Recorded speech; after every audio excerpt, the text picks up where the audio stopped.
Antes de mais, obrigado pelo convite. É assim, para vocês que estão a começar a vossa carreira, quero-vos dizer que há esperança. Assim, eu era um péssimo aluno aqui do professor Alberto Castro. Hoje está-me a convidar para vir aqui falar-vos dados dos pesos. Veja lá o que é o mundo. Portanto, nós conhecemos com ele, meu professor, e na altura em que eu era aluno, nunca sonharia que um dia me convidava para vir falar aos alunos dele. Mas, portanto, tudo é possível na vida.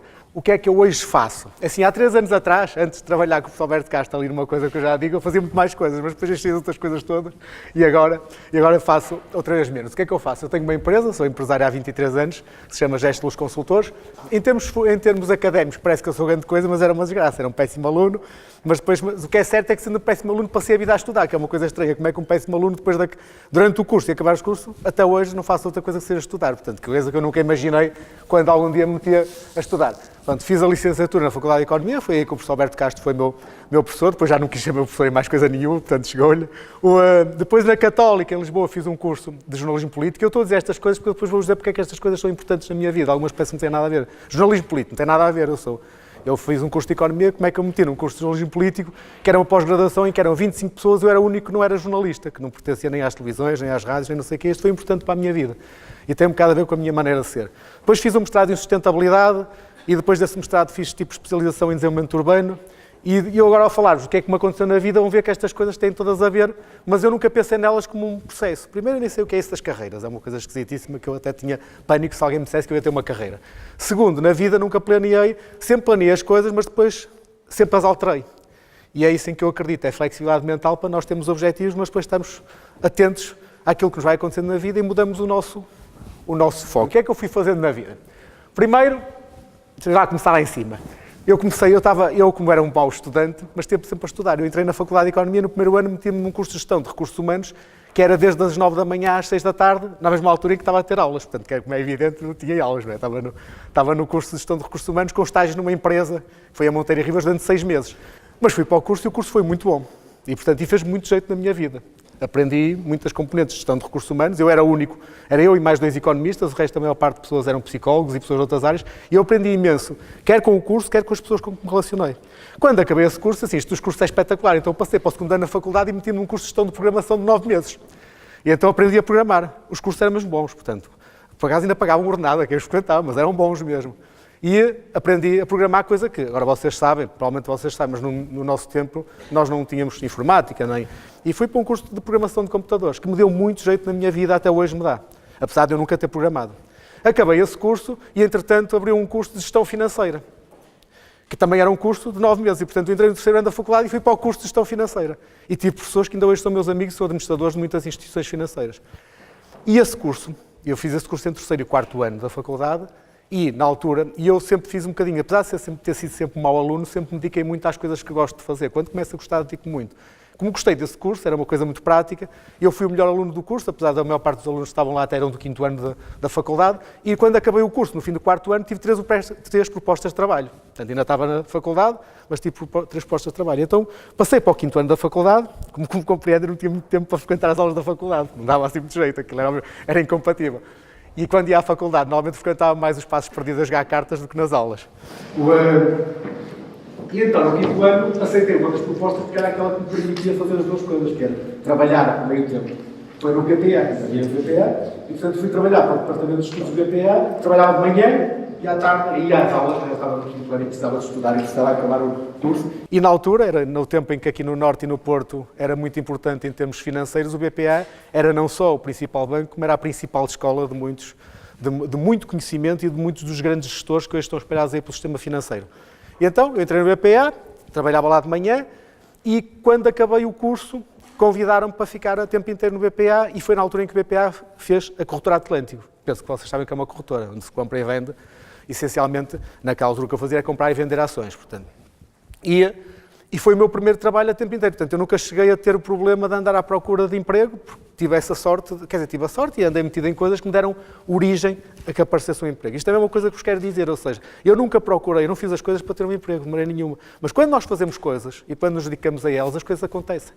Alguém repara em nós, alguém nos faz propostas, alguém nos dá oportunidades e se nós estivermos atentos, se calhar encontramos. E, portanto, eu comecei a trabalhar Isso foi o início da minha vida. Depois, fui para a tropa.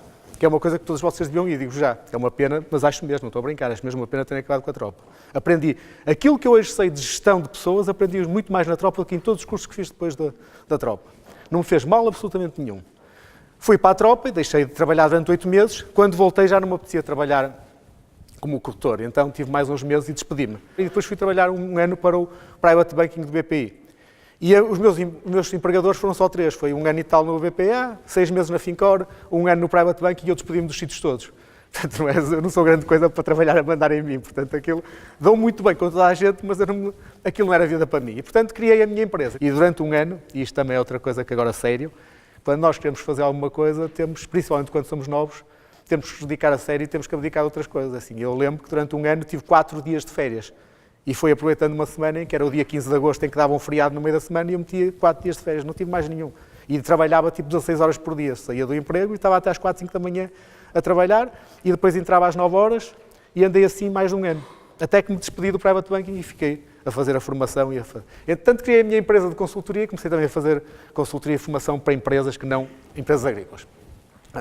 E continuei assim, vamos rapidamente nisto, senão perdemos muito tempo e depois um dia...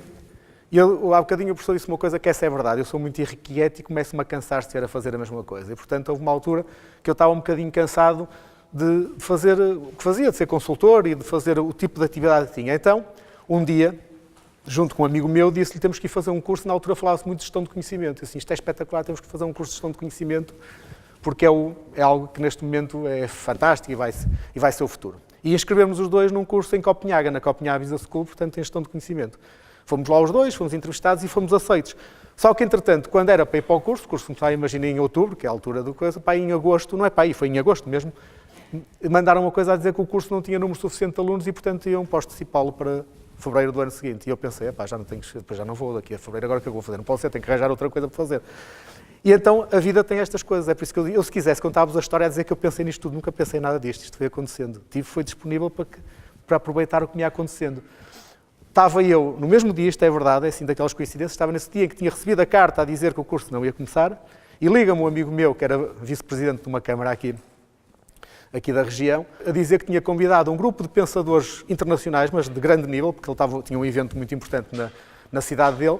Essas pessoas eram fantásticas mesmo, eram pessoas completamente fora da caixa. Um deles era diretor de um departamento da Universidade de Cranfield, outro era um tipo louco que lançava moedas alternativas, né? Hoje em dia fala-se de Bitcoin, não sei o que, ele fazia isso para há 20 anos, era assim gente que tinha atividades completamente inovadoras e fora de coisa. E no jantar estávamos a falar e eu estava ao lado do diretor do departamento de Cranfield a dizer-lhe, que chatice, eu hoje recebi uma carta de Copenhaga e não posso ir para a coisa. E ele disse assim, nós temos um curso que é de Design for Sustainability que é muito interessante, também tem gestão de conhecimento lá metido, mas se calhar tu não gostas. E eu cheguei a casa à 1 da manhã, fui ao computador, que já havia computadores nesse tempo, internet, era mais lenta de coisa, mas já havia, e fui lá ver e vi o currículo e mandei um e-mail para esse meu amigo a dizer, isto ainda é melhor que o outro, este é que nós temos que fazer, este é espetacular. E fomos os dois para Cranfield. Cranfield é no fim do mundo, é perto de Silverstone, onde dá a Fórmula 1, que demora para aí 9 horas a lá chegar, porque a gente tem que ir de avião, depois de comboio, depois de autocarro, depois não sei o quê. Aquilo andei 2 anos que parecia louco, que ao domingo saía tipo à meio-dia daqui, chegava lá à meia-noite e depois à sexta-feira saía de lá ao meio-dia e chegava aqui a casa para aí à meia-noite e assim uma semana por mês. E então, estava nesse curso e aconteceu uma coisa que esse curso tinha uma parte que era um trabalho coletivo, portanto tem a tese individual e um trabalho coletivo para se poder fazer o curso. E o trabalho lá tem que ser algo que tenha 2 componentes, tem que ter uma componente académica e portanto tem que ser avaliada pela academia, tem que ter uma componente profissional, tem que ter valor para uma empresa concreta, para um caso concreto que uma empresa queira resolver. E normalmente o que a universidade faz ela própria que atribui os trabalhos, porque eles têm muitos patrocinadores. É a Universidade Inglesa que tem mais relação com a indústria. Tem a Boeing, a Nissan, a Philips, etc., que são patrocinadores da universidade e no fundo, eles lançam os desafios à universidade. Dizem, olha, tem aqui este trabalho para fazer, pagam, juntem um professor, mais não sei quantos alunos e resolvam este problema, porque isto é algo que nós queremos. E então, o que era normal era a universidade fazia isso, que dizia assim, vocês têm que ir, e então, que chegaram à minha beira, eu tinha a empresa para gerir, a minha vida era um caos completo, e assim, você tem que ir fazer um trabalho para a Philips na Holanda, na área da saúde. Eu assim, eu estou maluco, isso é impossível, como é que eu posso ir para a Holanda agora fazer o trabalho coletivo? Não era já uma semana por mês, tinha que ser durante, aí 2 meses, passar a maior parte do tempo lá. E então, o que é que eu me lembrei? Perguntei ao diretor com quem me dava muito bem, e se eu arranjar um trabalho em Portugal, vocês permitem isso? E ele disse, nunca ninguém fez isso, mas é assim, sei lá, se o trabalho for validado academicamente aqui. E se tiver interesse para a universidade, pode ser, mas alguém tem que pagá-lo. E não se pagava pouco, aquilo pagava-se uns milhares de... Já era euros, acho eu, naquela altura. Em 2004 já era euros. E pagavam-se uns milhares de euros valentes para fazer o trabalho. E um amigo meu que esteve na tropa, como veem, a tropa é uma coisa importantíssima. A parte das coisas que aconteceram foi a partir da tropa. Encontrei-o, já não via há muitos anos, e disse: o que é que tu fazes? Ele disse: eu estou na COSEC. Estou aqui com o meu presidente. Estavam os dois e ele apresentou-me. Estávamos a falar, aquela conversa de circunstância. O que é que faz, o que é que não faz? E ele disse: eu por acaso até vou deixar a COSEC agora porque fui convidado pelo Dr. Rui Rio para lançar um projeto de reabilitação urbana na Baixa do Porto. E ele acabou de dizer aquilo e disse assim: espetacular. Isto é o que eu tenho que fazer assim. Você se vai fazer, tem que fazer um estudo internacional sobre como é que se faz reabilitação urbana nos centros de cidades. Porque ele também estava a começar naquilo, não é? E ele disse assim, e ele que é uma pessoa também inovadora e que está sempre a pensar fora da caixa, disse assim: isso era excelente. Fizemos o trabalho, apresentamos o trabalho, quer lá na academia, quer aqui, as pessoas gostaram, e isso, porque é que isso foi importante para mim? Porque a partir daí a minha empresa passou a trabalhar na área do território também. Ou seja, esse trabalho deu origem a outra coisa. O trabalho correu muito bem, durante 3 anos trabalhei no projeto de revitalização da Baixa do Porto, e com isso depois comecei a arranjar outros trabalhos a partir dessa área. Ou seja, mais uma vez, aquilo que eu vos quero passar é: isto não aconteceu porque eu pensei nisto. Entre os obstáculos que nós temos a ultrapassar e a nossa imaginação e criatividade faz com que muitas vezes transformamos um problema numa oportunidade. E há uma coisa que a vida já me ensinou, é que há 2 tipos de pessoas. Há as pessoas para quem os problemas são problemas, e há as pessoas que quase sempre os problemas são simplesmente coisas que têm que ultrapassar e que depois dão uma coisa qualquer.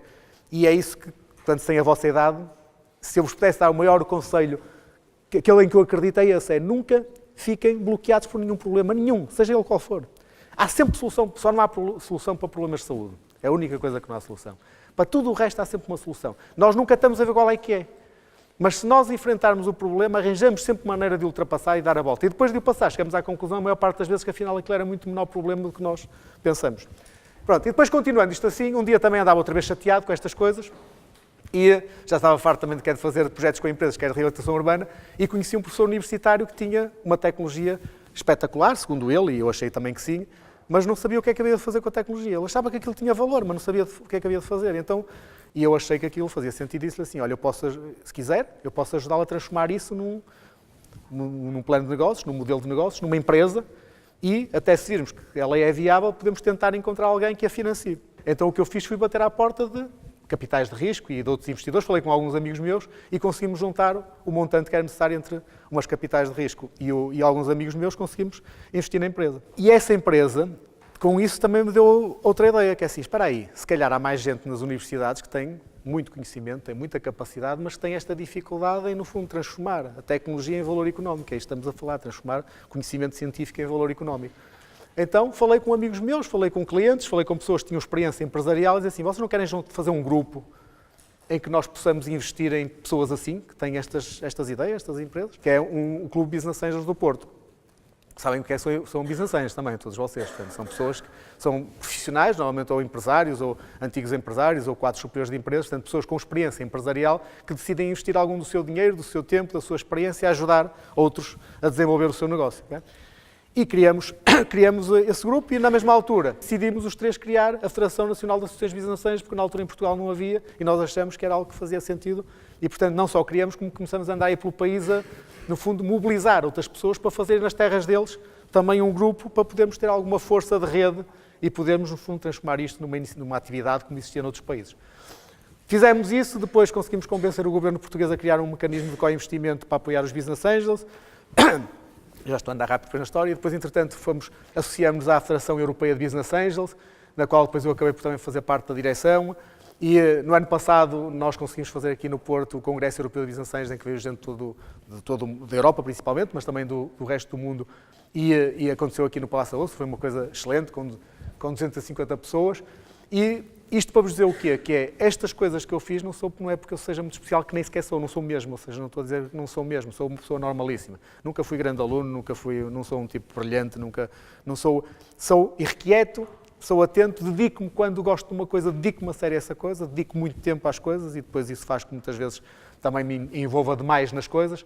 E, portanto, eu sempre me dediquei àquilo que gosto, quer em termos profissionais, quer outras. Eu fundei um movimento regionalista também, que está para ali, porque acredito que a regionalização é boa para o país, é boa para a região, é boa para o país e, portanto, também uma altura que me dediquei bastante a andar para aí a convencer pessoas e instituições que valia a pena, não tive grande sorte. Isto para dizer, as coisas acontecem por acaso, mas também não são por acaso, é porque nós temos network, é porque nós temos contactos, é porque nós temos disponibilidade mental, é porque nós, no fundo, não pensamos assim, isto é possível para mim como é possível para qualquer pessoa. E algo que eu também vos posso dizer, porque já verifiquei, é que no mundo todo, as pessoas que têm as maiores empresas, as pessoas que têm as maiores coisas, são pessoas normalíssimas como todos nós. Não são diferentes de nós. A maior parte delas são pessoas que não se limitam mentalmente, ou seja, que dizem assim, isto é para mim, e portanto fazem, vão à luta, lutam com os outros e conseguem. E há pessoas que nunca conseguem nada porque desistem de tentar as coisas, e às vezes desistem sem terem começado. Fui funcionário público durante os últimos 3 anos, na Instituição Financeira de Desenvolvimento, que é um banco público, onde, mais uma vez também, tive muitas questões, muitos problemas, mas aprendi muito, porque nós aprendemos sempre muito. Criei outros contactos, aprendi outras coisas e tudo aquilo que na minha vida, eu vi a minha vida sempre não como um contínuo, mas como um acumular de experiências, de contactos, que me permitem, no fundo, ir fazendo sempre a coisa seguinte. E, portanto, eu não sei o que é o sucesso, não sei isso do sucesso. Não sou rico, portanto, sucesso é ser rico, então eu não sou um tipo bem-sucedido. Para mim, o sucesso é nós sermos realizados, felizes, estarmos bem e andarmos e, portanto, já fiz muitas coisas, conheço muita gente no mundo todo, já estive em mais de 40 países, em centenas de cidades e, portanto, isso para mim já fiz coisas públicas, privadas, cívicas e isso faz parte de estar vivo. Para mim é o mais importante, é estar vivo. Portanto, eu identifico-me com, que é uma coisa também que eu acho que é importante, para mim é importante, que é nós devemos identificar com alguma coisa. Eu identifico com a minha cidade, que é o Porto, identifico-se com a minha região, que é o Norte, com o país, que é Portugal. Isto tem uma ordem, eu não estou a dizer por acaso. É o Porto, Norte, Portugal. Portanto, não é assim que é para mim é isso que é. E o mundo, eu gosto do mundo todo, gosto das pessoas de todo lado, mas primeiro identifico, sou portista, portanto identifico-me também primeiro com o Porto, que acho que qualquer pessoa de bom gosto é portista, portanto isso é um princípio que está. Alguns têm algum bom gosto, mas tiveram um azar, porque também quando nem toda a gente nasce com perfeito, e portanto não o são, e também não podiam ser, porque nós não tínhamos adversários, e depois era uma chatice a vida, portanto precisamos ter adversários. Portanto, tenho filhos, a família para mim também é muito importante, os meus filhos são muito importantes. Aquelas coisas que eu estou a dizer, aquilo é aquilo que eu digo aos meus filhos. Portanto, é que não tenham medo de nada, que lutem, que estejam sempre disponíveis, que se esforcem por aquilo que gostam. Não lhes digo para serem isto ou aquilo, nunca disse. Não quero que eles sejam isto ou aquilo de maneira nenhuma. Eles é que têm que descobrir o que é que vão ser pelo caminho. Quero é que eles naquilo que escolherem que sejam mesmo bons, que tentem ser os melhores. Façam para ser bons. Quando se está numa coisa, eu fui para a tropa, não fui contrariado. Muita gente ia, muita gente que foi. Eu não fui, mas quando cheguei lá fui o melhor. Estava lá, assim, eu vou para a tropa, se tenho que estar na tropa, em vez de estar lá a chorar-me durante 8 meses, e que chatice, estou na tropa e não sei, estou aqui, então se estou aqui vou fazer o melhor. No fim até me convidaram para ficar no exército, portanto, e eu não é, convidaram porque eu levei aquilo a sério, porque levo as coisas a sério, ou seja, quando estou numa coisa, se estamos numa coisa, levamos a sério. Dá tanto trabalho, dá muito mais trabalho.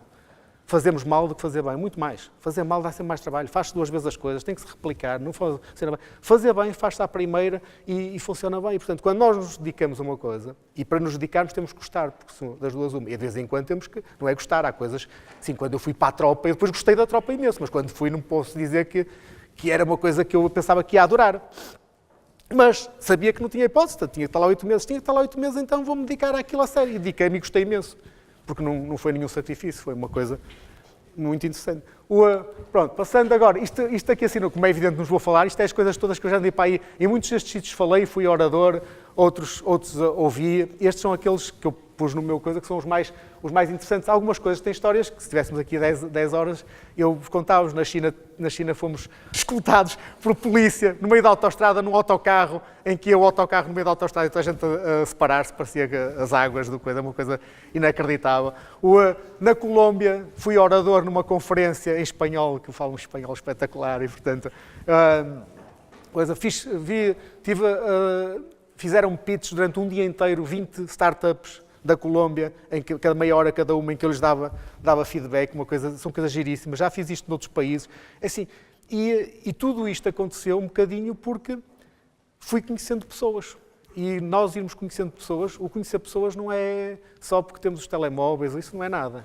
O conhecer pessoas significa que nós tivemos uma interação qualquer com aquela pessoa e quando ligamos a pessoa lembra-se quem nós somos e, portanto, pelo menos tem-nos o respeito para nos ouvir. Isso é que é conhecer. O resto, ter uma lista com muita gente ou ter muitas coisas no Facebook ou no LinkedIn, isso aí é fácil. Mandar para toda a gente para fazer parte da nossa rede, isso não vale nada. A rede vale aquela que tem algum valor entre os elos. E, portanto, estas coisas todas, tive no Brasil, por exemplo, esta coisa do Brasil é giríssima, que é, eu em 2000, durante 5 anos, fui aos Estados Unidos assistir a umas conferências de formação.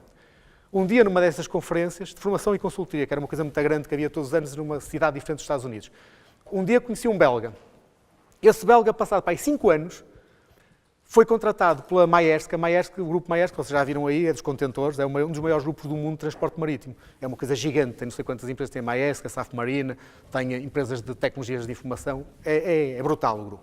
É dinamarquês. E ele foi contratado para fazer formação para o grupo todo, no mundo todo. Só que ele não tinha uma empresa grande, era uma empresa, ele tinha muitos contactos, então o que é que ele fez? Foi aos vários países onde tinha que dar formação, arranjar parceiros para ajudar. Ele nem sequer me conhecia bem, mas tinha estado comigo 5 anos antes nos Estados Unidos e gostou da conversa que tivemos, e em Portugal não conhecia ninguém, ligou-me se eu queria fazer parte do grupo. E eu disse que sim. E então fui ao Brasil dar formação a toda a equipa da Safmarine, vieram de todo o Brasil para termos formação, numa metodologia interessantíssima, dei em Portugal a toda a gente, ou seja, isso não foi só o trabalho, foi uma experiência giríssima de vida. E estas coisas acontecem muitas vezes porque alguém se lembra de nós, porque nós conhecemos numa qualquer parte do mundo. Pronto, eu não vou continuar para ali, porque senão nunca mais saímos daqui. Eu gosto imenso de viajar, portanto, e outra coisa também, aconselho se puderem viagem, mas viajar não é ir fazer férias ao estrangeiro e sair do autocarro, do avião, apanha-se um autocarro, vai-se para um resort e depois isso não é viajar. Isso é ir para um sítio. Para isso, não está bem, eu gosto imenso, não tenho nada contra. Okay? Mas não é viajar, é diferente. Viajar é outra coisa. Viajar é interagir com o meio onde estamos, com as pessoas que estamos, é vivenciarmos alguma coisa, é sairmos lá e perceber e começarmos a perceber alguma coisa daquela cultura, daquelas pessoas, é termos conhecido amigos, é termos feito coisas que são muitas vezes fora daquilo que estava previsto. Para isso temos de ter espírito também, porque se não tivermos espírito podemos andar pelo mundo todo e nunca viajar. Quem tem espírito pode nunca ter saído de Portugal e ter viajado imenso. E uma das coisas, e ter espírito implica também nós estarmos disponíveis para os outros. Eu daqui a bocadinho tenho aqui umas coisas para vos mostrar para acabar. Pronto. Então agora para acabar, e depois vocês podem fazer perguntas se quiserem, o que é que eu acredito que é importante? Acredito que no mundo em que nós vivemos, e vocês vivem num mundo fantástico, mas vivem mesmo, vocês não têm essa percepção, porque quando nós somos novos, temos cheios de problemas, vocês estão aí, têm que fazer os exames, têm que estudar imenso, portanto, depois se sentem... Eu sei isso, que era igual no meu tempo, vai ser igual em todos os tempos, depois pensam assim, mas se eu arranjo emprego, não arranjo emprego, e portanto é só problemas, que a vida antecipa, e como não têm muita experiência, muitas vezes até aumentam os problemas, porque é normal, faz parte, eu fui assim, vocês são assim, toda a gente vai ser assim. Agora, hoje vocês vivem num mundo em que quem tem talento, quem tem valor, tem oportunidades a nível global que, por exemplo, a minha geração não tinha. Vocês estão conectados com o mundo. E hoje, quem é bom, tanto pode estar a trabalhar aqui, como pode estar a trabalhar na China, na Singapura, nos Estados Unidos, como pode trabalhar daqui para esses sítios todos, como pode conhecer gente em todo lado através das redes sociais e não só. Viajar mesmo, no meu tempo viajar, quando eu digo meu tempo, que tinha a vossa idade, era caríssimo. Se eu quisesse ir a Londres, não tinha dinheiro para ir, porque era caríssimo. Eu fui a primeira vez viajar, fui à França com 17 anos e fui de carro com os meus tios para lá, e depois é que vim a primeira vez de avião. Os meus filhos, que têm 18 anos, um e outro 15, já viajaram comigo para não sei quantos sítios, mas eu vou viajar por 50 euros, muitas vezes com eles. Pegamos na Ryanair com 10 euros, 20 euros, 30 euros, 50 euros. O meu filho mais velho viaja sozinho, foi para Londres para ir por 30 euros, depois foi para a Ilha Terceira, depois para não sei o quê. E vocês nem têm a noção do que é essa vantagem. Porque hoje apanha-se um avião como se apanha um autocarro. Muitas vezes fica mais caro apanhar o comboio de Porto de Lisboa do que um avião para uma capital europeia qualquer. Isso é fantástico, isso é uma oportunidade fabulosa. Isto permite, não há barreiras. Se vocês não tiverem barreiras mentais, não há barreiras. Tudo é possível. Porque a única barreira que o ser humano tem é as que tem na sua cabeça. Se não tiver barreiras na sua cabeça, tudo é possível. E acreditem que eu já conheci gente no mundo todo. Todos aqueles que são bem-sucedidos são pessoas normalíssimas. São exatamente igual a todos nós, só que são pessoas que não têm limites mentais, são pessoas que acreditam no que fazem e, portanto, não pensam se é possível ou não é possível, simplesmente metem-se a fazer e, portanto, isso é uma coisa fantástica. Estou quase a acabar. Isto são coisas em que eu acredito. Acredito que não é preciso muito para ser feliz. E eu sou feliz com menos coisas. Quanto menos coisas tenho, mais feliz sou, senão começo-me a ficar nervoso, começo a ficar estressado com muitas coisas. Não sei o que é que lhes hei de fazer. E no meu escritório, o professor sabe disso que via, não tenho nada. O meu escritório é o meu computador, é a minha mochila e meia dúzia de papéis que de vez em quando uso durante algum tempo depois tiro. Não tenho nada, eu não gosto de ter coisas. As coisas limitam-nos a vida. E isto é a minha maneira de pensar, é assim. Ter muitas coisas eu não gosto, não quero. Eu podia ser muito rico que não tinha muito mais coisas que acho que tenho. Porque não, é material, não é uma coisa... Não é aí que vem a felicidade.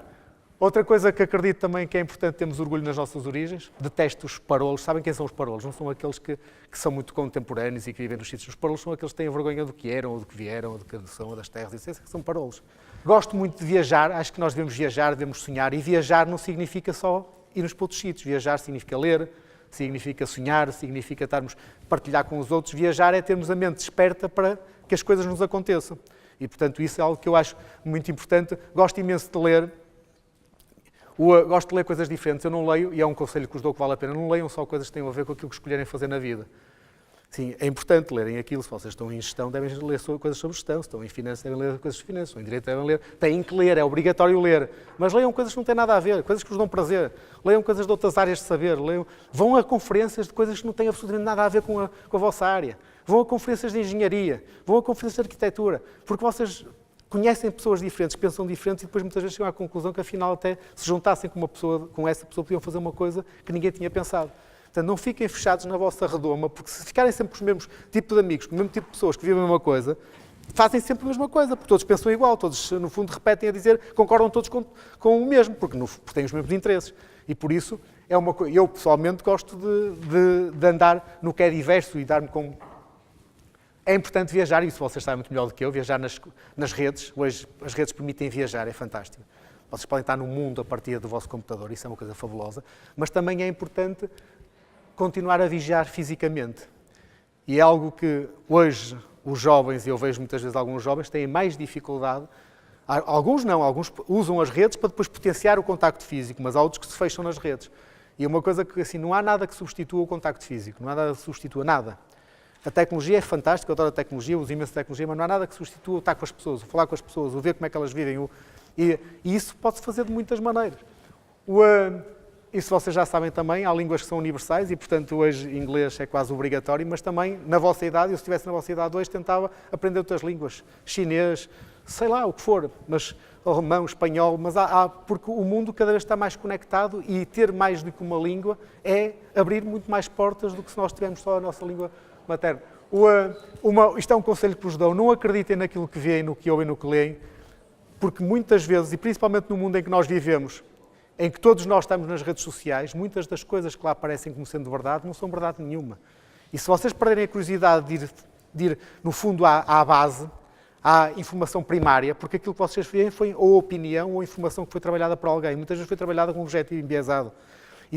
E algo que eu faço muitas vezes é ler uma notícia, mesmo nos jornais, e depois às vezes vou na internet procurar a fonte para tentar perceber o que está por trás, porque nós somos muito condicionados numa sociedade em que a comunicação está tão presente por aquilo que nos chega, e se não tivermos curiosidade para formarmos as nossas ideias, começamos a ter uma ideia de rebanho, no fundo, vamos todos para aquilo que for o tema do momento.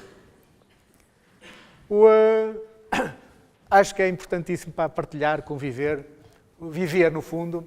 Outra coisa que é importante é percebermos que os outros não têm germes, ou seja, com isto eu quero dizer é que as pessoas são todas, eu tenho amigos meus pretos, brancos, cor-de-rosa, turcos, africanos, americanos, russos, e todos têm maneiras de ser diferentes, alguns têm até coisas devido à sua cultura diferente, mas no fundo todos queremos a mesma coisa, todos queremos ser felizes, todos queremos atingir objetivos e, portanto, quando nós estamos abertos para os outros também se abrem para nós. Se nós estivermos fechados, ninguém, obviamente, partilha nada connosco. E, portanto, quanto mais nós partilhamos com os outros, mais recebemos de volta e isso depois tem muito impacto na nossa vida. Isto é uma coisa que eu faço há muitos anos. Eu não fazia isto. Eu até a uma certa altura vivia sempre de carro, andava de carro para todo lado. De há uns anos para cá, hoje ando cada vez mais a pé. E não é só andar a pé, porque muda a forma como nós vemos o mundo e como nos relacionamos com o mundo. Eu ando a pé, de autocarro, de metro, de tudo, menos sempre que posso não ando de carro. E sim, isso é uma estupidez, não é? A minha vida melhorou imenso. Passei a ter menos stress. No fundo, faço desporto no dia-a-dia, porque ando a pé, muito mais. Sinto mais o que é o mundo. Eu ando no autocarro, portanto, estou com as pessoas todas, eu paro. E quando eu vou para o estrangeiro, e eu viajo muito, é raríssimo apanhar um táxi do aeroporto, raríssimo. Às vezes tem que ser, não há alternativa, mas é raríssimo. Quando digo um táxi, é um Uber hoje em dia, não é? O que eu faço normalmente é sempre, e hoje é essa vantagem. Nós temos o Google Maps, vamos ao Google Maps, vemos qual é que é os transportes públicos, em todo o sítio há transportes públicos. E, portanto, o que eu faço quase sempre é apanhar um transporte público. Isso pode parecer uma coisa, é fantástico, não é só ser muito mais barato, é que vemos as pessoas no mundo delas, como é que elas vivem, vamos depois saímos de um sítio, vamos a pé para o outro, e com isso nós interagimos com o sítio. E depois começamos a estar disponíveis para o diferente, para aquilo, para a surpresa, é que um dia vamos para uma coisa, depois conhecemos alguém que até nos convida para ir para uma coisa que não estamos a pensar. E nós vamos. Enquanto que se nós fizermos aquela coisa, que é chegamos a um sítio, apanhamos um táxi, vamos para o hotel, do hotel vamos ou para a reunião, ou para o evento, ou não sei o quê, depois voltamos, não fizemos nada. Tanto fazia ir à Turquia como fazer isso aqui. Eu estive em Istambul. Istambul é uma cidade completamente caótica. Tinha que ir para um sítio que era do outro lado. Então o que é que eu fiz? Apanhei o metro. Foi a primeira vez que cheguei a Istambul, mas isso é fácil hoje em dia. Qualquer sítio é fácil. Cheguei lá, apanhei o metro, 2 euros. Fui até um sítio. Depois apanhei outra linha do metro, mais 2 euros. Demorei 45 minutos a chegar ao meu sítio. Gastei 4 euros. Vi a vida de Istambul, que é espetacular, é uma coisa completamente caótica, e gastei 4 euros. Os meus amigos começaram a chegar, todo mundo, e eu perguntava-os, como é que vieste? Vim de táxi. Quanto é que demoraste? 1h30, quanto é que pagaste? 100 euros. E eu, espetacular. E depois, este já está mesmo, acho que até o último slide, tentem, e vocês são novos, porque assim, tentem ver sempre as coisas de forma diferente, todas. Há sempre maneiras diferentes de ver as coisas. Sim, eu tenho 50 anos e eu considero-me uma pessoa nova, mas considero-me mesmo, não estou fisicamente, já fui melhor, já tive a melhor forma. Mas considero-me porque eu nunca envelheci. E não tenho dúvidas, se a saúde me o permitir, espero nunca envelhecer. Eu tenho amigos meus da minha idade, ou conheço pessoas com 40, com 30 e com a vossa idade que são velhos. Eu conheço muita gente como vocês, com a vossa idade, que já são velhos, que é uma coisa que é a coisa mais triste que há. Alguém ser novo já ser velho. Que é terrível, porque já pararam. Alguns já pararam de pensar, de se porem em confronto, de testar coisas novas. E, portanto, isso é ser velho para mim. E, portanto, o que eu vos deixo como último conselho para a vossa vida é este. Isto é uma coisa que eu gosto muito, mesmo muito. Este é um livro que eu aconselho a todos vocês. Eu só o descobri já não sei há quantos anos, mas isto era um livro que devia ser obrigatório em todos os cursos, que é Da Democracia na América, de Alex Tocqueville, que é um dos livros principais de perceber o que é liberdade, como é que se pensa liberdade e como é que, no fundo, nós estamos organizados ou não em liberdade. É um livro que se lê muito bem, para quem gostar, aconselho-vos a ler, e diz uma coisa que eu tenho sempre para mim, que é, eu sou regionalista, sou um bocado antipoder, gosto pouco do centralismo e gosto pouco das manadas e dos rebanhos e, portanto, gosto pouco de deixar de pensar pela minha cabeça. E nós hoje vivemos cada vez mais numa sociedade em que somos condicionados a pensar como toda a gente pensa. E isso é a pior coisa que pode acontecer. Isso normalmente é o que leva à ditadura, isso é o que leva à escravatura, e aquilo que nós pensamos que já não é deste tempo também. A história já demonstrou muitas vezes que se passou de liberdade para a ditadura facilmente, a liberdade para a escravatura, no sentido lato, de várias formas, de muitas maneiras. E isso quase sempre é quando as pessoas deixam de pensar, quando as pessoas aceitam como certo tudo aquilo que lhes dizem. E, portanto, o conselho que eu vos dou, que vocês são novos, é nunca deixem de pensar para as vossas cabeças, nunca deixem de questionar, respeitem os outros, mas nunca deixem de afirmar aquilo que são as vossas convicções, mesmo que estejam erradas. E provavelmente vão estar muitas vezes. Mas se o fizerem com respeito pelos outros, têm todo o direito a ser ouvidos e têm todo o direito a que vos deem respostas que vos convençam. Não é que vocês tenham que aceitar porque alguém nos manda, é porque eu aceito tudo, desde que me convençam. O que não gosto é de aceitar aquilo que me impõe, isso não gosto mesmo nada, nunca gostei. Obrigado a todos e bom curso.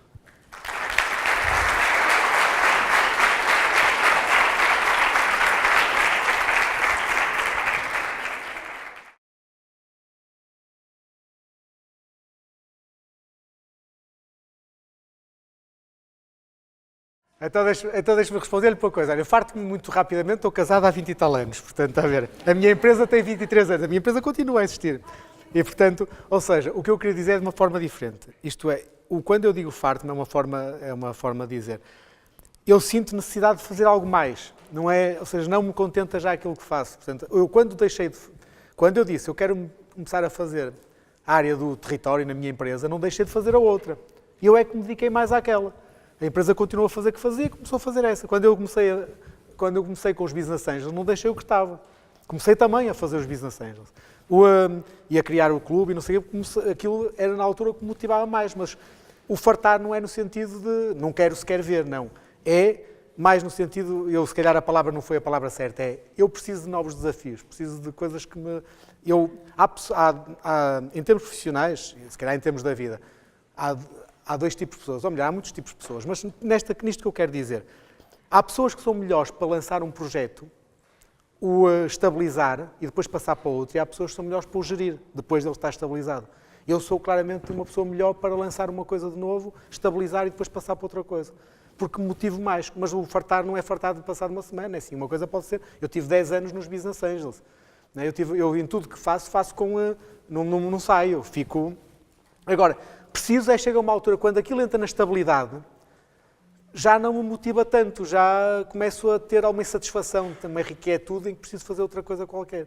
Até nesse sentido, não é? Há pessoas que, efetivamente, eu percebo a sua pergunta, há pessoas que têm, que são, essas pessoas são complicadas, é que nunca fazem nada, porque começam uma coisa, mas depois passam para outra. E eu não sou assim, de todo. Não é? Eu, quando começo um projeto, quero terminá-lo. E quero terminá-lo e quero levá-lo até ao ponto em que ele tenha vida de per si. Depois, nessa altura, se calhar, eu próprio começo a ter a necessidade de fazer outra coisa diferente. É nesse sentido. Portanto, pode-me contratar.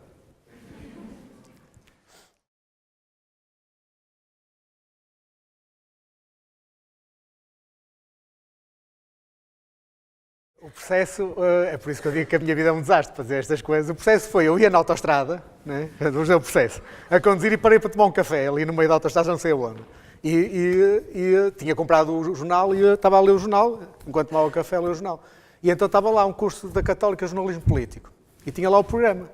E eu olhei para aquilo assim, este curso é espetacular, eu tenho que fazer este curso, é fantástico. Peguei no telefone, liguei para a Católica e disse assim, olha, acabavam as inscrições no dia seguinte. Eu posso me inscrever neste curso? O curso era 6 meses, foi em Lisboa, na Católica de Lisboa, era a segunda-feira à noite, começava às 8 até às 11 da noite, acho que era assim, e na terça-feira, era segunda e terça a seguir. E durante 6 meses. E o programa, tinha lá o programa principal, era realmente, o curso era fantástico, o curso deve ter custado tanto dinheiro à Católica que não houve mais nenhum, porque deve ter custado mesmo, porque tinha todos os grandes nomes do jornalismo da televisão eram professores. O Hernani Lopes, os fundadores do Público, do Expresso, da SIC, da RTV, toda a gente era lá professor. E depois tinha também professores na área tinha o general Loureiro dos Santos, o estratega é o general Loureiro dos Santos, não é? Tinha um general, tinha pessoas da área política, pessoas da área económica, era muito bom o curso era realmente muito bom. E eu vi aquilo e eu gosto de aprender o que eu gosto. Eu não gosto é que, às vezes, e isso é a dificuldade que pessoas como eu têm muitas vezes na faculdade, que é, nós temos que aprender coisas porque elas depois fazem sentido à frente, mas naquela altura não é complicado nós percebermos qual é o sentido. E eu, muitas vezes, quando eu percebo o sentido, eu dedico-me a sério e quero aprender. Quando não percebo, é mais difícil. E então, achei o curso fantástico. E foi por isso, foi pelo conhecimento em si. Telefonei para lá e disseram, mas o curso é para jornalistas, assim, mas é proibido quem não for jornalista. Quer dizer, proibido não é, nunca pensamos nisso. Então, mas eu posso me inscrever? Olha, inscreva-se. Eu inscrevi-me e fui selecionado. E, portanto, o curso tinha, ainda hoje tenho amigos meus que eram 22 jornalistas, lembro perfeitamente, e os únicos que não eram jornalistas era a Joana Pontes, que é a realizadora do António Barreto, que é uma pessoa fantástica, mas está ligada com o mundo do jornalismo, faz trabalhos da televisão e não sei o quê, portanto, mas não é jornalista de profissão. Os outros 22 eram. E era uma rapariga que era na altura de uma ONG qualquer e que também esteve ligada sempre com a área da comunicação. E eu não tinha nada a ver com aquilo, mas foi espetacular, conheci, ainda hoje tenho... E uma coisa, porque é que estas coisas são importantes? Eu relaciono-me há muitos anos com a comunicação social e muito tem a ver com o que eu aprendi ali. Sei como é que os jornalistas pensam, sei como lhes responder, sei os problemas que eles têm e, portanto, como é que eu devo trabalhar a informação para tentar potenciar coisas. Isso aprendi ali, portanto, fez muito jeito para a minha vida. Além do prazer que tive no curso, que o curso era mesmo muito bom.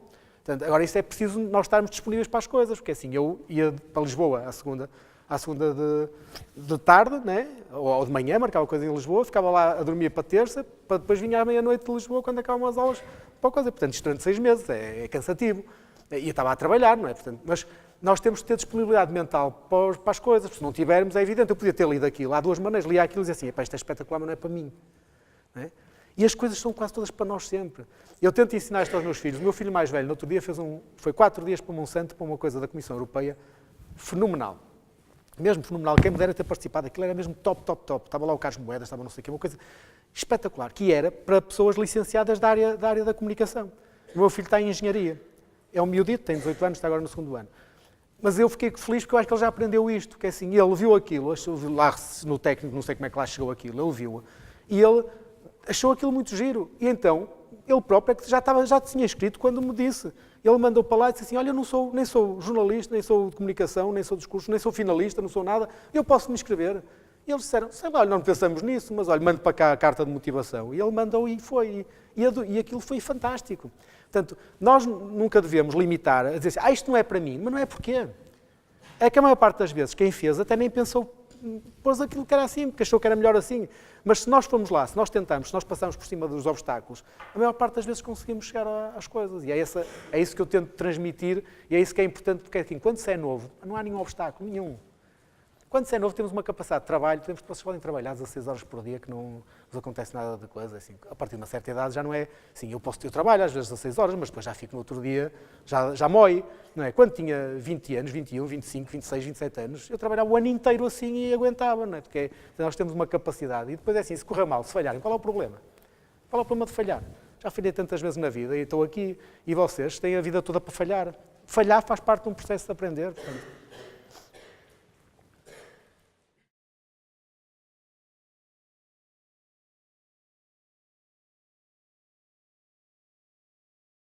para mim, a Tropa bem foi o melhor curso de liderança e de gestão e de relações humanas que eu tive até hoje. Até hoje, e já fiz muitas coisas, até mesmo em termos de cursos mesmo. Porque na Tropa, nós primeiro vamos para um ambiente que é completamente assim. É uma coisa que vocês nem sequer sabem que vocês não vão. Mas eu tinha acabado o curso. Eu e todos, ou seja, fui para um curso de oficiais, éramos todos licenciados. Nós chegamos lá, já trabalhávamos. Nós já achámos que éramos muito importantes, né? Mas já trabalhamos e não sei o quê, economistas, já tínhamos uma auto-ideia de uma pessoa. Chegamos lá, a primeira coisa que nos faz é corta-nos o cabelo e metem-nos uma farda todos iguais. Parece uma coisa simples, não imaginam qual é a sensação. É uma sensação horrível, que é assim, nós temos uma identidade, já temos uma personalidade. 25, 24 anos, quando eu fui. Né? E chegamos lá e todos, a primeira coisa que nos fizeram é mandar-nos uma coisa, cortam-nos o cabelo, começam-nos a tratar mal e metem-nos uma farda todos igual. E nós aquilo parece que é... Sim. E de repente estamos ali num mundo em que esquecemos tudo o resto, porque aquilo é duro, né? Primeiro fisicamente e psicologicamente, eles fazem de propósito para que seja assim, né? Em que só estamos com aquele grupo, portanto, aquele grupo passa a ser o nosso mundo. Eu, durante 8 meses, o mundo cá fora deixou de existir. E eu já trabalhava, portanto, deixou de existir. O meu mundo eram os meus colegas, e portanto, eu tive 3 meses em que aprendi uma coisa que foi a superar-me. Que é assim, nós temos que nos aprender a superar, porque fisicamente aquilo é duro. Tirando alguns que são atletas, eu, por exemplo, na altura não era. Emagreci 12 quilos nos primeiros mês e meio, né? E estava mal fisicamente quando fui para lá. E aquilo dói. E nós temos há alturas em que queremos desistir, já estamos completamente arrebentados. E nessas alturas acontece, primeiro temos que nos superar pelo orgulho. E segundo, alguém nos ajuda, que é uma coisa fantástica. Percebemos que é importante ajudar uns aos outros. E depois eu dei instrução militar a miúdos. E aí eram miúdos que não eram oficiais, eram miúdos que vinham das aldeias, vieram alguns deles, isto é verdade há 20 anos, vinham de Tondela, da Guarda, não sei, nunca tinham visto o mar. Miúdos que nunca tinham saído da terra deles. E, portanto, liderar um grupo de 25 miúdos que estão lá obrigados e conseguir que eles façam as coisas porque querem fazer e não porque são obrigados, porque não tem nada a ver alguém fazer. No fim, alguns escreveram-me cartas que eu tenho, que eu até chorava quando lia as cartas, que é assim, eu sentia que eles faziam tudo que eu quisesse, e nunca não faziam porque eu os obrigava, faziam porque tinham o sentido do espírito de cor. E isso é uma coisa que aquilo é muito importante. Eu acho que o que eu ganhei naqueles 8 meses foi muito mais do que eu perdi, mas muito mais, não tem nada a ver. Mas também foi porque eu me dediquei. Alguns que estiveram comigo lá não aprenderam nada. Andavam sempre chateados, andavam sempre mal dispostos, andavam sempre a queixar-se. Eu logo ao primeiro dia disse assim, mas vou-me queixar para quê? Não me deixam ir embora? Epá, então vou fazer, E mais, a minha aconteceu agora, esta é uma parte. Por isso podemos estar aqui 20 dias, mas não temos tempo. Eu cheguei lá e tinha-me dito assim, se fores para a tropa, os meus amigos já tinham estado na tropa, conselho sábio, tu não podes ser nem o melhor nem o pior, passa despercebido. Isto é um conselho sábio, que é para a gente não sofrer. Primeiro dia, chego à tropa, não é? Parece aqueles filmes que chegam à tropa, parece que sou nada, não é? Metem-me uma farda, cortam-me o cabelo e começam-me a chamar nomes e a tratar mal. Aquilo faz parte de uma mecânica mental que é para nós começarmos a criar o espírito de grupo entre nós contra o inimigo que são os instrutores. Eu sei isto porque eu fui instrutor e, portanto, fez aquilo nós pensávamos nisso tudo com esse objetivo, não é para fazer mal às pessoas. E a primeira coisa que nos fizeram é levam-nos a todos, já depois de nos tratarem assim, dessa maneira, que nós sentimos logo humilhados, levam-nos a todos para um casebre em que está lá o tenente, que era o chefe de pelotão, junta-nos a todos numa roda, aos 25, estamos a falar de 25 licenciados, não é? Com uma ideia de si próprio já de pessoas com alguma importância. Põe-nos a todos numa roda e começa a dizer, ele tinha uma cara, parecia um bandido, ele era um bocado bandido, mas... E põe-se no meio e diz de uma forma assim muito... Até parecia agradável a primeira vez. Nós temos que nos conhecer melhor e não sei o quê, e assim... Então vocês... Qual é o vosso clube? De futebol. Então, nós até começamos todos a rir, achamos piada aquilo. Este tipo é um tipo porreiro, não é? Então era tudo um Benfica, Sporting, Porto, Boa Vista, ou o que fosse, que dá a gente a dizer, não é? E acabamos de dizer aquilo e ele disse assim, vocês não perceberam nada disto, é assim, aqui no meu pelotão, vocês são o que eu quiser que sejam, e eu sou Deus aqui dentro, uma coisa que para mim, eu que tenho este espírito, alguém me dizer que é Deus, logo, Deus é Deus, mas agora os outros, é uma coisa que me faz alguém me dizer que manda em mim, é logo um problema. Né? E ele diz, e portanto vocês são o que eu quiser que vocês sejam, e neste caso vocês são todos do Benfica. E eu assim, já me lixaram a vida, então agora eu vinha passar despercebido, este gajo mesmo com isto. E então ele disse aquilo muito sério, né? E então perguntou outra vez. Eu vou-vos perguntar outra vez, perguntou 1 a 1. E a maior parte ainda voltou a dizer o que tinha dito, mas alguns já eram do Benfica. Alguns logo à segunda pergunta já eram do Benfica. Aquilo passou em interações até que de 25 fiquei eu sozinho a dizer que era do Porto. Era tudo Benfica. E assim, pensei, o que era este gajo? E ele passou a primeira coisa, isto no primeiro dia, reparem, um licenciado, não é uma coisa primeira, estou a falar, num sítio em que ninguém faz nada, porque aquilo é mesmo, o poder é total, uma pessoa tem a sensação de ter poder. E quem tem poder, as pessoas conhecem-se quando têm poder, seja qual for. A essência das pessoas só vem ao de cima quando se tem poder. E o poder pode ser o poder do porteiro da discoteca que não deixa entrar a pessoa, ou pode ser poder porque é dono de uma empresa, ou pode ser poder porque é político, uma coisa qualquer. E ele começa-me a primeira coisa que me faz é pôr-me a fazer flexões. Que era para eu me cansar para dizer que era do Benfica. E eu estava fisicamente naquela altura, nem estava grande coisa, portanto aquilo estava-me a custar. E ali sozinho a fazer flexões. E eu já passar-me, e ele de vez em quando ia lá e perguntava-me qual é o teu clube, e eu, Futebol Clube Porto.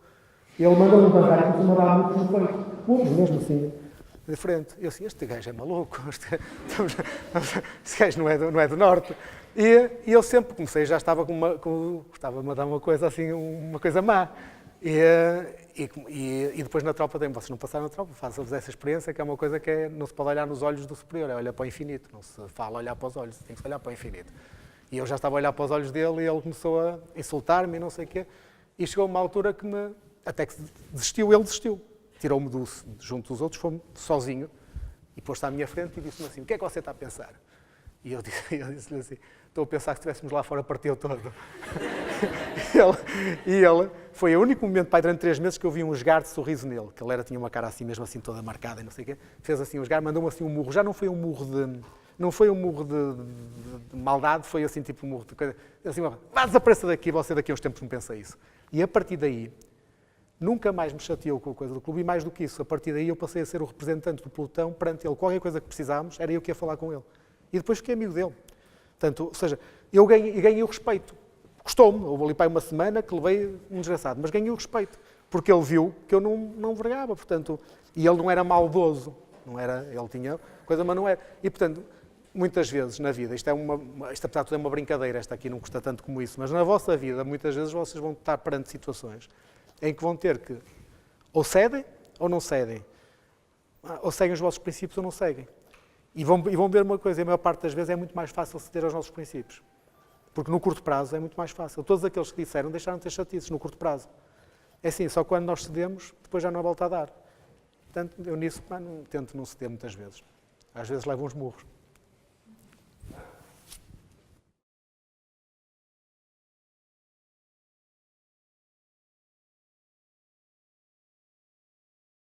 É assim, olha, eu não sei responder a isso, não sei mesmo. Não sei mesmo porque eu não sei mesmo o que é melhor. Eu conheço pessoas que fizeram de uma maneira ou de outra, e uns deram-se bem de uma maneira ou de outra, e outros não se deram bem de uma maneira ou de outra.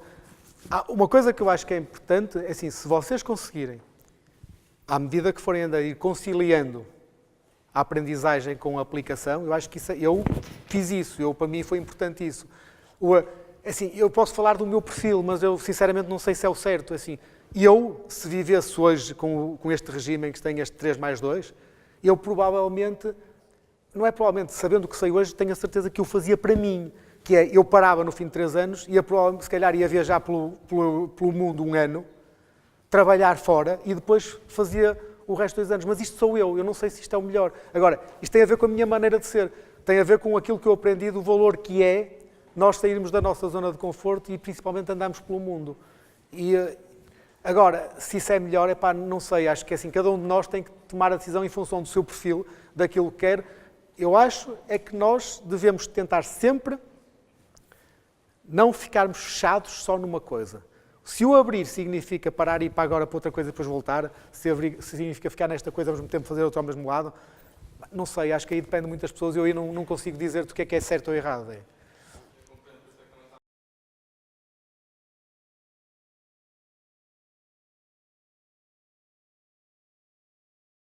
Tudo. Não sei dizer o que é, mas isso foi importantíssimo para tudo que eu faço. Não é só para a vida profissional, é para a vida profissional e pessoal. Sim. E todos os jovens são meios intolerantes. Todos. Porque assim, achamos que sabemos tudo. E então eu era muito. Eu tinha a mania desde novo que sabia tudo. Era um daqueles um bocado burrinhos que tem a mania que sabe tudo e, portanto, que desde muito novo que... E nós sabemos muito pouco, mas sabemos mesmo muito pouco. E com a idade vamos aprendendo o que não sabemos e vamos ganhando a humildade de perceber que há muito para saber. O viajar dá-nos essa humildade. O viajar põe-nos em contacto com pessoas que são completamente diferentes de nós. Assim, eu tenho amigos meus, o turco pensa de maneira diferente da minha maneira, depois tenho outros que são africanos, depois tenho outros que são americanos, assim, outros russos. Assim, a maneira como eles veem o mundo, como pensam, é tão diferente da minha, e isso faz com que nós, das duas uma, ou ficamos fechados na nossa verdade, e então afastamos deles, não conseguimos interagir. Ou se começamos a interagir, nós temos que ser tolerantes e temos que começar a perceber o ponto de vista deles. Isso depois é importantíssimo na nossa profissão, é importantíssimo na empresa, é importantíssimo na nossa vida. Assim, eu diria que se há alguma coisa que é importante na minha vida, é isso, é o mais importante. É daquilo que eu mais valorizo, é aquilo que eu tento passar mais aos meus filhos. E eu já viajei muito, mas comecei a viajar muito tarde. Muito tarde, quer dizer, tive muita sorte, mas para aquilo que é... Hoje, eu a primeira vez que nos disse que fui à França tinha 17 anos, quer dizer, antigamente ir a Vigo não era viajar, era a única coisa que a gente fazia aqui ali a Vigo. Mas viajar, os meus filhos tiveram a sorte já desde pequeninos, porque eu valorizo isso e levo-os, vamos passar um fim de semana aqui, outro ali, também porque isso é possível, hoje em dia é facílimo fazermos isso. Não é? E, portanto, se há conselho que eu dou a toda a gente, é aquele que dou aos meus filhos, é viajem o máximo que vocês podem. O máximo, mas viajem. Estejam despertos, assim, andem no autocarro, andem na rua, falem com as pessoas. De vez em quando façam aquilo que parece até que os mete algum medo, não é? Não fiquem só naquelas coisas de conforto. Alguém vos convida para uma coisa qualquer, vão pelo vosso coração, acreditem, isto não há mal nenhum, vão. Porque depois descobrem outras coisas. Se ficarem sempre numa zona de conforto, quer dizer, é sempre bom, mas aprendem muito pouco.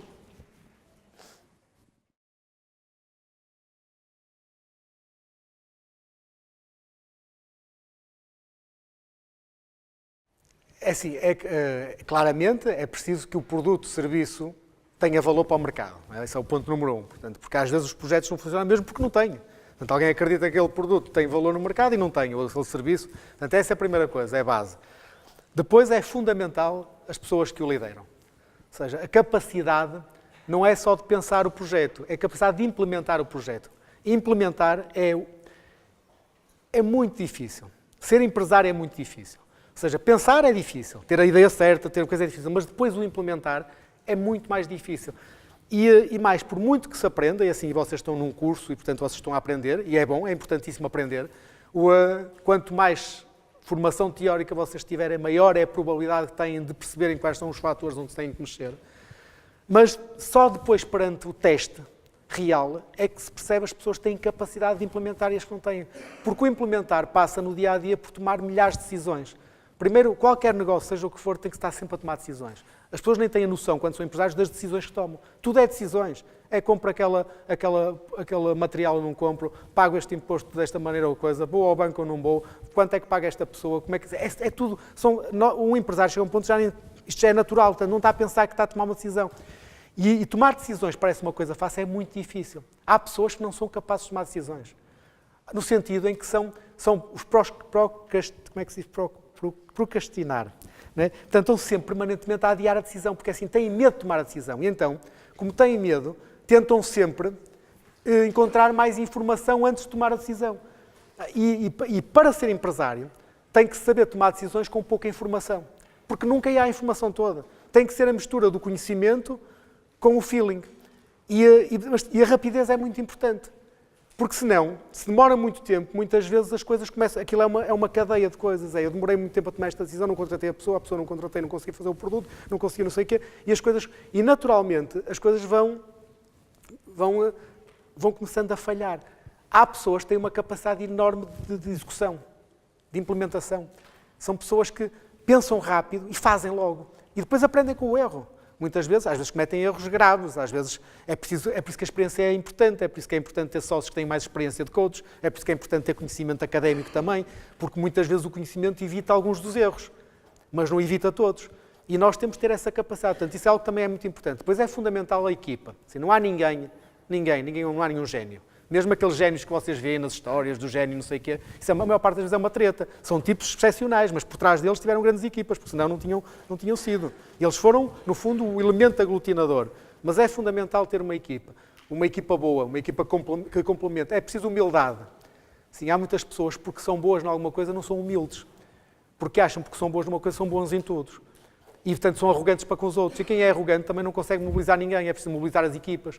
É preciso que as pessoas façam por nós, principalmente quando se está a começar uma empresa, que façam por nós o que é difícil, que fiquem mais tempo a trabalhar, que estejam disponíveis muitas vezes para não ganhar agora porque vão ganhar depois. E, portanto, isso só se consegue com as pessoas mobilizadas para um objetivo comum. Não é pela força, não é pela coisa. E, portanto, isso também é algo muito importante.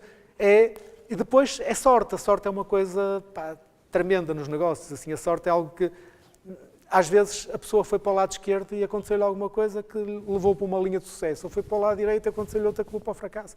Quando vocês veem as histórias na faculdade, veem depois o caso de sucesso, veem um caso todo preparado para dar um resultado. Raramente aquilo aconteceu daquela maneira. Muitas vezes foi depois. É como o meu currículo. O meu currículo é um desastre, mas se eu quisesse chegar aqui e dizer assim, não, eu sou um tipo, aos 20 anos eu vi logo o meu futuro. Não é? Portanto, eu fiz isto, para ter isto, não fiz nada. Não é? E nas empresas, a maior parte das vezes também é assim. Quem fez, o que é que os empresários fazem? Muitas vezes definem objetivos e definem a acreditar neles.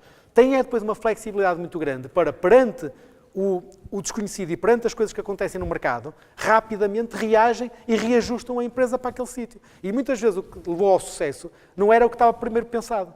Às vezes a pessoa fez um plano de negócios que era para ir por aqui, entretanto aquilo estava a falhar, mas aparece um cliente que tem um desafio, que lança uma coisa qualquer e passa para aquele lado. Ainda hoje eu tive de manhã a ouvir o António Amorim, do Grupo Amorim, a falar da história da Amorim.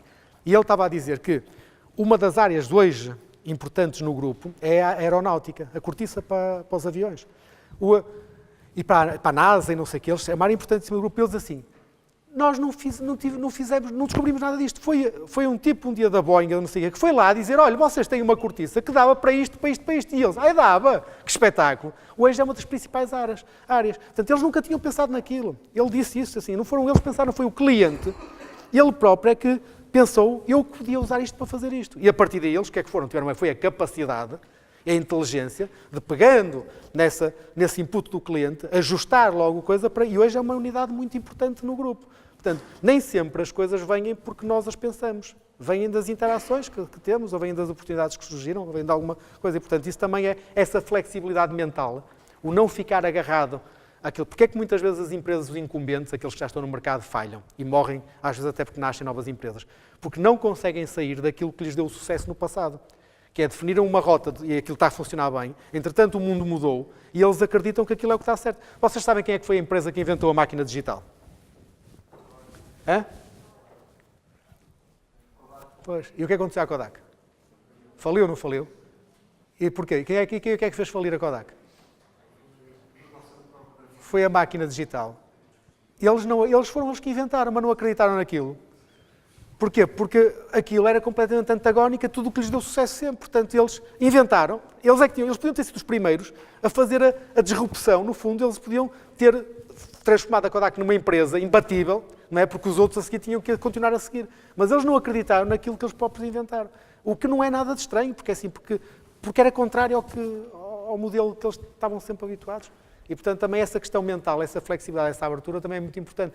Depois há coisas que são importantes. A integridade, eu acho que a integridade é fundamental nos negócios. O ser íntegro, o ser sério, isso com o tempo vai criando o respeito dos outros. E nos negócios, muitas vezes, as coisas correm mal. Há pessoas que, às vezes, as empresas perderam tudo. E depois, porque é que conseguiram dar a volta? Porque tinham o respeito dos outros, porque os fornecedores os ajudaram, porque os clientes ajudaram, não sei o quê, porque as pessoas respeitavam. No longo prazo, apesar do Caio nos dizer que estávamos todos mortos, e apesar de ser verdade, mas no longo prazo, aquilo que nós fazemos, nós recebemos o retorno ou pagamos. Aquelas pessoas que têm a mania que são cinco espertos e estão sempre a prejudicar os outros pelo caminho, um dia levam isso de volta e levam a sério. Aqueles que vão criando uma imagem de credibilidade e de boa relação com toda a gente, também, a maior parte das vezes, nem sempre, às vezes a vida é injusta, mas a maior parte das vezes têm depois esse retorno. E, portanto, isso também é uma coisa muito importante. É muito difícil gerir pessoas. Nem toda a gente tem jeito para gerir pessoas. E muitas das pessoas que até são inteligentes não têm jeito nenhum para gerir pessoas. E isso é uma coisa muito importante numa empresa. Se não forem capazes de gerir bem, de mobilizar as pessoas, isso é terrível. E não é pela força que se consegue mobilizar, nunca é pela força. A força funciona no curto prazo. Porque a força é assim, se uma pessoa precisar de muito de emprego, porque tem que alimentar os filhos, que remédio, aceita. Não é? Mas as pessoas chegam a um momento em que já não precisam, que podem ter uma alternativa. E, portanto, se estão lá só pela força, fazem os mínimos, até vir a alternativa. Se estão lá mobilizadas e motivadas e acreditam naquilo, então estão sempre a dar o seu melhor. E para isso têm que ser recompensadas também. Outra coisa que é importante é saber recompensar os outros. Porque há pessoas que têm a mania que elas é que são as melhores do mundo e, portanto, tudo o que acontece foi porque eles são muito bons e por isso os resultados são todos para eles. Como é evidente, vão perdendo depois aliados pelo caminho. Agora, quando as pessoas sentem que estão em alguma coisa, que quando as coisas correm bem são recompensados, também são capazes de sofrer quando correm mal. Porque sabem que estão todos no mesmo barco, sabem que quando correr bem vão ter o retorno. Portanto, estes são um conjunto de características que para mim são importantes nos negócios.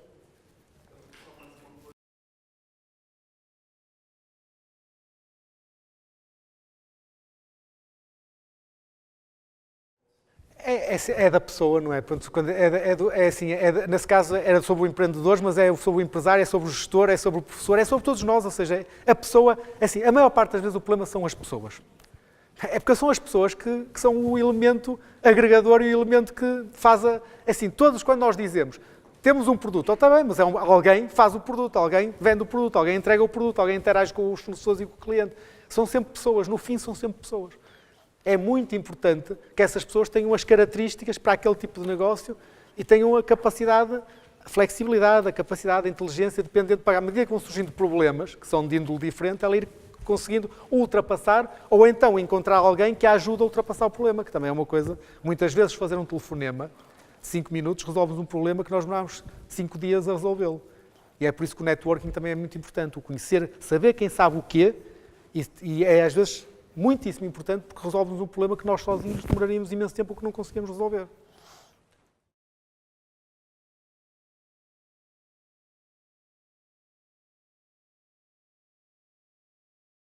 A prudência eu não diria assim, a aversão ao risco, sim, a prudência é boa. A prudência, se for na dose certa, é boa, porque a prudência faz com que as pessoas sejam prudentes, ou seja, que meçam os riscos. Agora, há uma coisa que é o medir o risco, há outra coisa que é o bloquear perante o risco. São coisas diferentes. Há pessoas que bloqueiam, há pessoas não, que são prudentes, estudam bem, pensam bem, mas depois agem.